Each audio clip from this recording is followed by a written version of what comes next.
Bonjour à tous, j'espère que tout le monde va bien. Depuis la dernière fois, depuis notre dernier match face à Chambéry, ça fait un petit moment que je travaille sur un nouveau concept que je vais vous développer dans ce petit podcast. Je tenais avant tout ça à vous remercier tous pour vos commentaires bienveillants, vos encouragements me poussant à poursuivre ce type de format. Donc voilà, ça m'a fait beaucoup plaisir, ça m'a beaucoup touché et du coup, j'aimerais vous emmener sur une autre réflexion, donc une réflexion personnelle, hein, j'insiste vraiment là-dessus, sur tout simplement, en un seul mot, qu'est-ce qu'une équipe? Qu'est-ce que l'équipe? Comment est-elle constituée? Quelles sont ses vertus pour l'homme comme pour le groupe? Et qu'est-ce qu'elle a à offrir au monde, aux spectateurs, au peuple, aux gens en règle générale, à une population? Donc, à travers cette interprétation, je vous inviterai à admettre une solution parmi d'autres, hein, en passant encore par quelques notions fortes, toujours dans l'optique de révéler ce que sont selon moi des valeurs sportives. C'est un concept et des choses qui me sont très chères, qui, je l'ai dit dans le dernier podcast, se perdent de plus en plus, et sur lesquelles je vais beaucoup insister à travers ces podcasts, vous l'avez compris. Donc en l'occurrence dans les sports collectifs, puisque c'est quand même l'essence de cette chaîne, donc je ferai énormément de parallèles rugbystiques, pardonnez-moi le d'avance, hein, mais parce que pour moi, il est le sport encore, hein, à l'heure où on se parle, mais pour combien de temps, témoin de tout ce que je vais euh, vous dire dans ma réflexion par rapport à cette notion d'équipe. Et évidemment, je vais le corréler avec la situation actuelle de l'Olympique lyonnais, bien évidemment. Donc évidemment, ça passera par évoquer un certain nombre de notions clés. Certaines seront reprises du dernier podcast, le courage, la passion, ce- ces concepts-là qu'on a déjà vus. Mais on va également partir sur le tempérament, qui est un mot qui me tient à cœur et qui est extrêmement complexe à développer. Et à travers un exemple, on va dire fil rouge tout au long du podcast, qui est le concept de la passe, qui est un élément base du sport d'équipe. Alors tout d'abord, qu'est-ce que le tempérament? C'est-à-dire que le tempérament, l'idée populaire voudrait que ça soit, si on en suit la pensée phallocrate et misogyne, que les gens auraient tendance à placer le concept de tempérament au niveau de l'élastique, au niveau de l'entrejambe, ce qui est bien entendu une parfaite bêtise. Et on va attendre de toi qui as du tempérament, que tu fasses preuve de courage. Notion clé, donc, comme je vous l'ai dit, que j'ai beaucoup développé dans le dernier podcast. Mais ce tempérament, il relève de quoi en fait? Est-ce qu'il relève du caractère? Est-ce qu'il relève uniquement du courage? Est-ce qu'il relève de l'excitation? Ou alors est-ce que c'est un goût du combat, de l'affrontement? C'est-à-dire que si on me dit que toi, tu as du tempérament, tu m'inspires. J'ai envie de te suivre. Si on me dit que tu es une figue molle, wow, j'aurais plus de mal à m'activer à tes côtés, d'activer mes désirs, d'activer mes passions, d'activer mon désir de me projeter vers l'avant et d'être dans une optique de créativité avec toi. Le courage et l'esprit solidaire. La solidarité, vous le comprendrez un peu plus tard, va être un élément clé de cet édito, hein. Euh, le goût presque romantique du don de soi, du partage, et ces concepts-là, selon Platon, d'après mes recherches, se logeraient au niveau de l'intestin. Voilà, donc et non pas au niveau de l'élastique, comme je le disais tout à l'heure, bien entendu, hein. Donc, le goût du don, l'envie du don, de donner, d'aimer tout simplement. Ce concept d'amour, il est aussi très important. Pareil, ça peut faire sourire. C'est comme la dernière fois, j'avais dit qu'un leader devait être gentil. Je pense qu'une équipe sans amour, dans une équipe, ne peut pas fonctionner. Et je vous développerai pourquoi un tout petit peu plus tard. Parce qu'on se situe du côté des sports probablement les plus sociables du monde. Le sport d'équipe sont les sports les plus sociables du monde, où la passe sera l'élément base, essentiel à sa pratique. Notamment en rugby, par exemple, où elle constitue la construction de chaque mouvement de jeu. 15 individus sur un terrain, un jeu pensé par, rappelons-le, la franc-maçonnerie écossaise et anglaise à la fin du XVIIIe siècle, qui se demande, en fait, comment créer un jeu sociable sur une surface donnée, avec un nombre donné de joueurs bien précis, c'est le seul jeu du monde où ils sont 15, hein, et bien que peu équipés en termes de robotisation de leur psyché, ces francs-maçons écossais et anglais ont quand même une notion du concept plus humaniste des choses et trouveront que 15 contre 15, eh ben, ça peut le faire, hein, ma foi, et qu'il y a une forme de cohérence pour créer ce lien de groupe. La passe est un objet transitionnel de 450 grammes qui établit la relation entre deux personnes et qui fait que quand tu la vois, tu peux te dire que c'est qu'une technique, ma foi. Elle est relativement simple, cette passe, elle est pas mal. Si on imagine le nombre de relations techniques qu'elle va créer lorsque le 5 joue avec le 8, lorsque le 5 joue avec le 6, lorsque le 5 joue avec le 6 et le 8, ça donne plusieurs dizaines de milliards de possibilités de jeu. Mais par contre, lorsqu'il joue en relation humaine, émotionnelle et sensible, ces possibilités sont indénombrables. Et pour intégrer le champ de l'équipe, il faut pénétrer ces multiples hypothèses. Ce qui fait qu'au final, très peu vont véritablement y arriver. Hein, je vous l'ai dit, je vous l'annonce tout de suite. Ou alors il va falloir une sacrée clé pour trouver la quintessence de ça. Voilà, le sens de la passe. Parce qu'avec un peu de travail et d'apprentissage, on arrivera tous à en faire une de passe. C'est pas pour autant qu'on sera demain footballeur de haut niveau. Vous l'avez compris. On pourra le devenir que si on comprend ce fameux sens de la passe. Pas le sens directionnel, hein, le sens au sens de la signification, bien évidemment. Hein. Je veux dire, c'est que si dans ton métier tu comprends le sens des choses, c'est plus important que si tu n'en connais que la méthodologie et la technique. Entre l'émetteur et le récepteur de la passe se met en place dans l'entre et l'écart qui les sépare, il se passe des choses nourricières. Il est censé se passer des choses nourricières. Quand tu regardes deux personnes ou que tu arrives dans un lieu, tu n'as jamais remarqué que des fois tu te dis ça le fait ou ça le fait pas. Par exemple, si je vous dis, est-ce qu'au Groupama Stadium, quand vous arrivez dans cet antre, avec tout ce qui entoure, est-ce que vous vous dites ça le fait ou est-ce que vous dites ça le fait pas? Quand vous revenez dans le quartier de Gerland, qui aujourd'hui est habité par le Loup Rugby, hein, évidemment, la dernière fois j'y suis passé par le plus grand des hasards, je dis putain, ici ça le fait quoi. Ici il se passe quelque chose, il y a une mémoire ici. Ça vous le fait pas? Il y en a quand tu les regardes, il y en a quand tu les regardes, tu les vois derrière le pylône, ils appellent leur mère, ça le fait pas.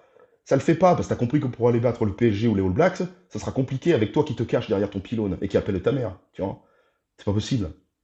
Donc, l'idée c'est, pour comprendre le sens de la passe, c'est viens servir avant de te servir toi-même. Si tu sais mettre ça en pratique, tu crées de l'humain et tu consolides le groupe. Qu'est-ce qui manque à Lyon? Probablement le déclenchement du vivre ensemble. Et je suis très sérieux quand je vous dis ça, le vivre ensemble. D'ailleurs, vous connaissez forcément ce fameux proverbe qui dit ensemble on va pas très vite, mais on va plus loin que si on agit seul. Il semble évident que ces joueurs ne partagent rien ensemble. Ils viennent, font leur match, tant mal que mal, si je puis dire, ils prennent leur prime, ils s'en vont en rigolant, ils rentrent vite, vite, vite chez eux, sans même avoir partagé ni échangé quoi que ce soit, non seulement entre eux, ce qui est évidemment très grave, mais qui plus est avec les supporters. Mais ça va sans dire. Ça fait maintenant 10, 15 ans qu'on n'a pas vu un joueur de l'Olympique lyonnais aller serrer une pince dans les virages. Hein. Ça, c'est une évidence. Donc il n'y a pas d'amour. Évidemment du maillot, mais ça aussi, c'est un concept qui est galvaudé depuis des années, à l'exception de certains rares joueurs aujourd'hui sur la planète football. Mais il n'y a pas non plus d'amour du jeu, du camarade qui est à côté de toi. La passion s'envole si vite aujourd'hui, qui plus est chez nous, au moindre glissement émotionnel en réalité. Pour être un petit peu plus concret avec vous, quand je regarde la photo de l'équipe, du staff, qui font systématiquement en début d'année, avec l'encadrement, le staff, les joueurs, le staff médical, etc., je vois un tas. C'est-à-dire qu'on voit des personnes grégaires les unes à côté des autres, mais entre le tas et le tout, il y a un gap. Hein. C'est-à-dire que le tas, on est à côté, alors qu'on est ensemble avec le tout. Et ça fait quand même une grosse différence. Le vivre ensemble serait donc la confrontation quotidienne entre le solitaire et le solidaire, comme notamment l'expliquait Michel Serres, Daniel Herrero, qui sont bien évidemment des maîtres à penser, hein, pour moi, je vous l'avais déjà dit. Et le truc, c'est que si tu donnes aux autres, il y a quand même un peu plus de chances que ça frétille. Si on ne peut pas formellement dire qu'on sera plus performant pour autant. Hein. Ce qui est sûr, c'est que ce sera un générateur de bonheur et de plaisir. Mais c'est la base. Est-ce que c'est pas ce qui rend notre club illisible depuis tant d'années? Car quand même, si tu te régales dans ce que tu fais et que tu prends du plaisir, il y a quand même un tout petit peu plus de chances que tu performes.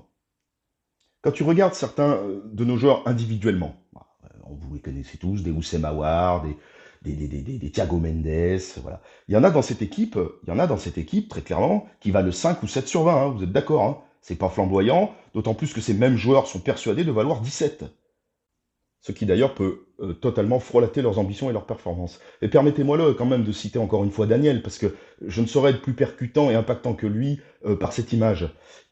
Il dit, pour vous la faire courte, que si tu vaux 5 sur 20 et que tous les week-ends tu joues à 5 sur 20, t'es un champion. Hein. Mais qu'est-ce que si tu vaux 17 et que tu joues tous les week-ends à 4 sur 20, t'es un grand con. Hein. Voilà, ça c'est l'idée directrice que Daniel exprime au cours d'un de ses meetings nombreux qu'il a fait par le passé. Maintenant, il est un peu vieux, hein, mais je trouve cette phrase criante de vérité. Et le pire, c'est que si toi, tu es le leader, l'entraîneur, le président de tous ces mecs, et que tous ces mecs dont tu t'occupes valent tous entre 12 et 16 sur 20, et que quand tu les envoies sur le terrain, tu as le sentiment qu'ils valent 2, alors là, je pense qu'il y a une vraie analyse à faire sur ces leaders, et dont on parlait lors de la dernière réflexion, lors du dernier podcast. C'est très inquiétant, car le talent ne se libère pas, tout simplement. Donc tout va résider dans le fait de comment intervenir dans l'aventure du lien. Si je coupe le lien qui existe entre Lacazette et Dembélé, je sais que je trouverai rien. Et pourtant, il y a certainement des choses. Mais trouver la clé pour trouver ce qu'il y a, c'est loin d'être facile. Domenech, avec l'équipe de France en 2006, il ne l'avait pas trouvé. Voilà. Et jusqu'à cette année, l'équipe de France de rugby ne l'avait pas trouvé non plus. Donc, dans le rugby, par exemple, je vous avais dit que je ferais pas mal d'analogies rugbystiques, on a sacralisé la gaillardise. Alors, on a sélectionné des groupes dodus, des bas du cul, on a mangé la moitié de la pharmacie, et hop, la tête baissée, le collet à l'horizontale. Et parce que voilà, on pensait à ce moment-là que l'attribut physique seul pouvait suffire. À tel point que pendant longtemps, les Springboks étaient considérés comme des modèles de force, mais il se disait aussi d'eux, dans le milieu rugbystique, qu'ils étaient tellement cons qu'ils pressaient des pierres pour en tirer de l'eau. Donc, évidemment, alors attention, quand je dis les Springboks, je parle des Afrikaners, hein, évidemment, qui ont sacralisé la gaillardise et la force physique uniquement. Donc la vraie question, tout simplement, c'est comment, dans ta différence de toi, tu arriveras à être performant. Moi, c'est la question que je me suis posée en pensant ce podcast. La pression dynamisante peut aussi inhiber. C'est un concept qui est extrêmement fragile, la pression. Aujourd'hui, tu peux être au top et demain, tu seras dans un creux. Parfois même, dans la minute qui suit, tu te désarmes et tu te laisses submerger. C'est une violence mentale énorme, la pression, qu'il est difficile de contrôler. Et évidemment, nos joueurs, ils sont d'autant plus vulnérables que les résultats ne suivent pas dans la durée, donc la pression est d'autant plus à vif. Et pour gagner ces matchs, il faudra que le 1 comprenne le 9. Et un peu plus que sur la technique, le 2, le 3, le 4, ils sont pas loin du numéro 1. Mais le 8 et le 7, ils sont déjà plus loin, et le 9, il est encore plus loin, il le voit jamais. Et pourtant, il faut qu'il le comprenne. Le prendre avec lui. Comprenne. Prendre avec lui. Il faut qu'il l'analyse. Quand ton 6 point de basse vient de manquer 2 passes importantes et qu'à l'instant de se faire déborder par son vis-à-vis, il est fragilisé par la pression, il faut que toi, défenseur central, dans le millième de seconde où le match peut se jouer, ta sensibilité te porte à lui amener une intelligence de trajectoire particulière et une qualité de soutien différente. Et attention, en mettant bien de côté que la psyché de la destruction ne doit pas prendre le pas sur celle de la construction.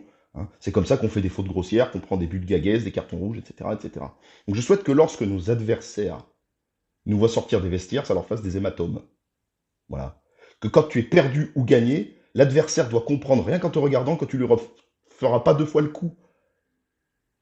Que tu ne sors pas de ta trajectoire dynamisante. Pourtant, la puissance intellectuelle, elle n'est pas déterminante de l'obtention d'une performance, comme le dit Michel Serres, par exemple. Mais pour le sportif, rentre en jeu l'attribut physique et un attribut complexe qui est la motivation. Motivation, si on décompose, moteur en action. C'est-à-dire que la composante agressive, donc agressive évidemment, hein, à comprendre comme le goût de se mesurer, le goût du don, d'aller vers l'autre, faire front dans la tempête, faire preuve de courage mais avec pugnacité, pas l'agressivité malsaine. Hein. Tout le monde a aussi cette potentialité affective de l'agressivité, et malheureusement elle ne se déclenche pas toujours de la même intensité d'une personne à l'autre et selon les préparations suivies. Ou ce qu'au quotidien peut venir perturber, parce que ça peut aussi avoir son importance et son impact, évidemment. Donc moi maintenant, à dire vrai, la question que je me pose par rapport à l'Olympique lyonnais tel qu'il est en train de virer depuis maintenant, on l'a déjà dit, hein, plusieurs mois, plusieurs années maintenant, est-ce que cette potentialité solidaire, elle est encore présente dans le vestiaire? Et en réalité, elle devrait être colossale, alors que la réserve d'intelligence, le QI football, la réserve d'intelligence, elle est relative. Et comment stimuler cette réserve de solidarité? Dans le monde du sport de haut niveau, particulièrement le rugby et les sports de combat, le foot, je ne sais pas, j'ose l'espérer, mais dans le rugby, c'est une quasi-certitude et les sports de combat aussi. Il y a une idée dominante, c'est que pratiquement 100% des athlètes de haut niveau ont choisi leur route. Ils sont sur une route sur laquelle ils développent un certain nombre d'aptitudes qui deviendront ensuite des capacités, des potentiels qui deviendront des actions efficaces, qui font qu'à un moment, tu es là et tu es à ta place. Or, aujourd'hui, bon nombre de joueurs de l'OL ne se sentent pas à leur place. Les plaisirs activants font que tu es ou non à ta place. Ce qui fait que tu vas à l'entraînement, que tu vas avec tes coéquipiers, à qui tu as transmis toute ta fougue, qui sont prêts à te suivre dans le bateau pour affronter la tempête. Voilà, le lien doit se créer autour d'un écosystème, l'équipe, et non pas d'un égo-système. Et ça, c'est bien le gros problème de notre club actuellement, c'est que c'est une accumulation d'individualités qui ne partagent plus rien, qui ne vivent plus en écosystème, mais dans un égo-système. Les mots sont assez proches, mais leur signification est tout autre, et malheureusement, on est tombé dans l'écosystème à l'OL, mais complètement. Et la véritable question, c'est comment passer du solidaire au solitaire, et inversement. Et ce sera le solide entre deux acteurs du jeu qui pourra permettre cette transformation. Et on revient aux fameuses valeurs clés dont je parlais au cours du précédent podcast. Le respect, l'amitié, la compétence, l'amour dont je parlais au début, qui fait que l'entre et l'écart qui sépare ces deux acteurs se nourrit. L'écart va donc se resserrer et s'intensifier. La solidarité, elle a besoin d'une activation proxémique, de proximité. Voilà. Certains joueurs ne sont pas trompés en choisissant la voie professionnelle, mais ils ne sont pas allés sur le terrain qu'ils aiment. D'où la notion d'amour, de passion. Chez nous, quand tu les regardes, un sur deux, tu as l'impression qu'ils auraient voulu faire autre chose, qu'ils ne sont pas à leur place, qu'ils ne sont pas dans le bon club. Vous savez, la langue française populaire a des mots, a des qualificatifs, on va dire, assez terribles et violents pour ces mecs-là. On peut appeler ça des plombs, des boulets. Mais souvent, le plomb, c'est quand même un gros ralentisseur de la vie sociale.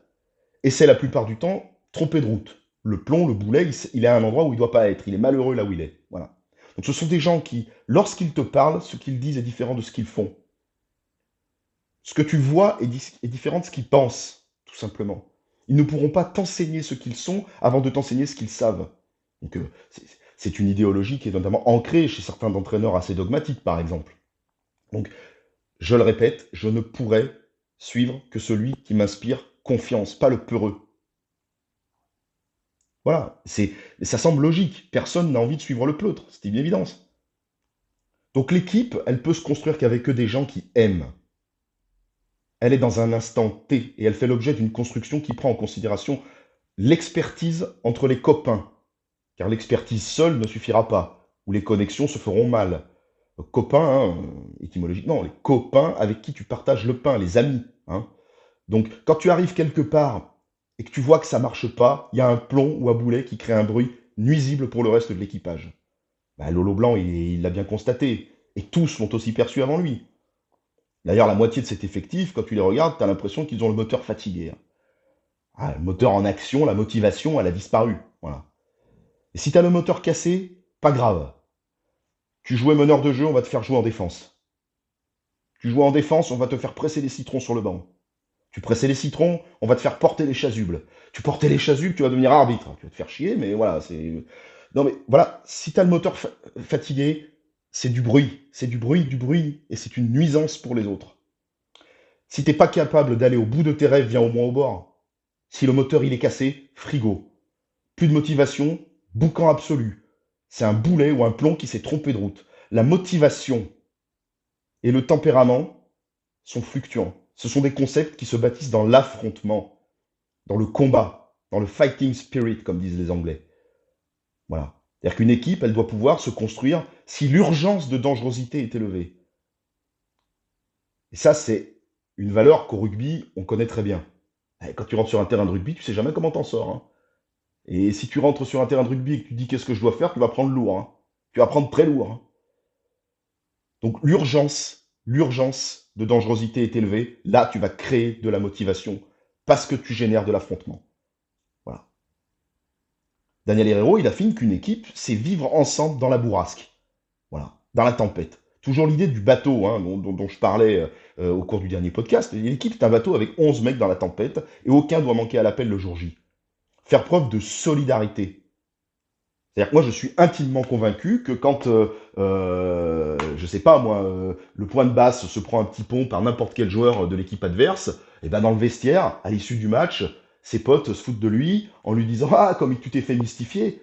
Et non, mais il n'y a pas de quoi rire. Il n'y a pas de quoi rire. Il faut se dire, lui, t'inquiète pas. À la 46e, lorsqu'on revient des vestiaires, il va manger cher. Il va manger cher parce il t'a fait mal, il t'a pris pour un imbécile, il s'est foutu de toi. C'est ça. C'est ça. La dangerosité est élevée. Voilà. Et il faut activer cette fameuse proximité avec tes camarades et pas en rigoler. C'est ce que j'expliquais. Donc solitaire, mon talent et moi-même, c'est bien, mais solidaire, c'est quand même mieux. Celui qui s'est trompé de route, les gars, il socialise mal. C'est la première des fragilités. Il est dans le renoncement, dire 2 fois non, dans la démission, abandonner la mission.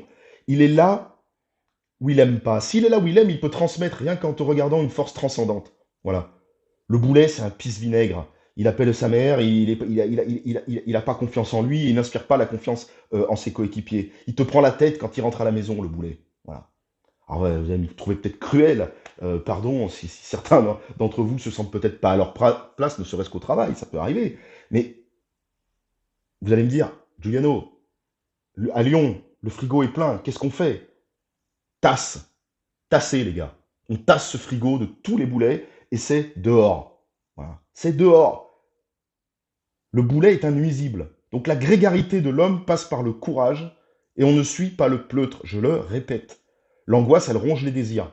Vous aurez jamais autour de vous des dépressifs heureux, hein. Que les choses soient claires, hein. Donc l'équipe, si tu me demandes est-ce que l'équipe est une espérance du monde, oui, c'est une espérance rare.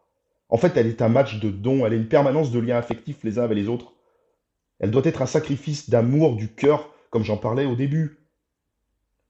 Quand le Gon il a le ballon en face de lui, il a 2 défenseurs hargneux qui n'ont qu'une envie, c'est de le museler et peut-être lui faire du mal. Il va me dire mais je vais me faire mal, oui c'est possible. Mais nous on est derrière, on est là et on te suit. Ne te retourne pas, on est là. Si j'ai le ballon, que le mec qui est derrière moi me dit vas-y continue, moi j'y vais les gars, hein. Et je réfléchis pas, hein. Et là, s'il m'arrive un tacle sur le travers et que mon collègue il est pas venu, frigo, frigo. Frigo. Il a le moteur cassé, il n'a plus envie de rien. Il socialise mal. Voilà. Pour conclure, et désolé, j'ai fait un petit peu long, mais c'est vraiment une notion qui me tenait à cœur. Solidarité, le solitaire en rapport avec le solidaire, la passe, l'amitié, l'amour d'une équipe, l'entrejeu, ce qui se passe entre des joueurs et leur staff, entre des joueurs et leur public. Mais c'est l'essence de tout et c'est ce qui nous manque cruellement à Lyon depuis maintenant trop longtemps. Et en conclusion, je me permettrai de citer, pour la dernière fois, je l'espère pour vous, je ne veux pas vous embêter avec ça non plus, mais mon maître à penser, hein, clairement, parce que j'arriverai pas à faire une phrase aussi bien tournée, aussi violente que lui. Il a cette phrase terrible, mais qui est en même temps tellement pleine d'espérance du monde. Il dit qu'on ne dise jamais de toi, tu es peut-être le meilleur de l'équipe, mais l'équipe est bien meilleure sans toi. Voilà, ça évidemment, quand ça tombe, c'est définitif. Frigo. Voilà, donc les gones, moi je vous ai transmis cette opinion, cette lecture de l'équipe, du vivre ensemble, d'avancer ensemble, solidaire, solitaire, moi et mon talent, vers quelque chose qui est de l'ordre de la construction. Voilà, c'est mon avis, je vous l'ai, entre guillemets, mis à nu. Vous pouvez le comprendre, ne pas le comprendre, l'apprécier, ne pas l'apprécier. Vous le savez, je lis tout ce que vous écrivez. Si vous avez des questions, si vous avez des remarques, j'échangerai dès que j'ai 5 minutes avec plaisir avec vous. Je m'y engage, il n'y a pas de souci. En tout cas, je vous lis et vous êtes toujours très encourageant et très pertinent. Je tenais encore à vous en remercier. Et bah, écoutez, si ce concept continue de vous plaire, bah, j'ose espérer pouvoir vous en pondre un nouveau très prochainement. Merci à tous, bye bye.